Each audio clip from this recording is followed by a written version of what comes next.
Fox News contributor and author of The March to the Majority, the real story of the Republican Revolution. All right, Newt, we're going to go from monetary policy to fiscal policy. Your piece, How Republicans Should Deliver a Balanced Budget. I still don't hear a single presidential candidate, not one, talk about a balanced budget.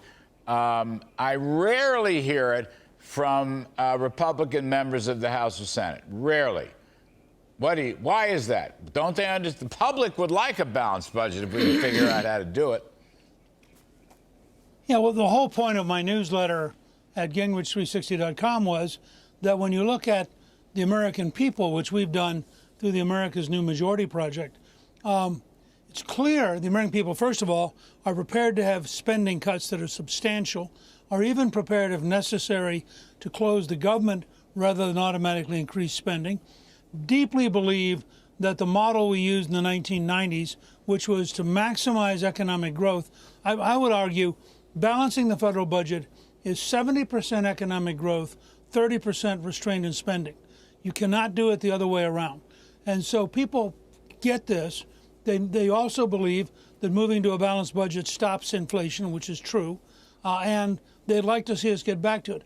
I think I've been working closely with Jody Arrington, chairman of the House Budget Committee, and I think that you will see a serious effort in September to bring forward a budget which would get to balance over the next decade. As you know, I helped author the only 4 consecutive balanced budgets in your lifetime, and they were pure Reaganism or pure Lafferism, if you'd like. They were less spending, less regulatory friction, and lower taxes. They came together. It worked. And in fact, at one point, Alan Greenspan, as chairman of the Federal Reserve, actually said publicly they thought we might pay off the national debt by 2009. I remember. And they weren't sure how to manage the money supply if there was no debt. I remember that, no debt. Well, we passed that marker. Newt, along the way of a balanced budget, what do you about Social Security? They don't want it. Nobody seems to want to touch it. It's really unfortunate because it's going to go bankrupt. Look. No, I mean, to be practical as a political figure, not a theoretician, there's not enough credibility today to do anything significant with Social Security. But the truth is, if you move towards dramatic economic growth, you and I have talked about this, if we go back to the 3.5%, which we ought to be at, which was the historic average, that actually extends the life of Social Security, and it extends the life of Medicare, and allows you to have a lot more time to have a discussion about what to do next. But you've got to establish a really big growth rate, and you've got to establish real control on spending, and you have to repeal a large part of the radical regulatory machinery that has been set up over the last several decades.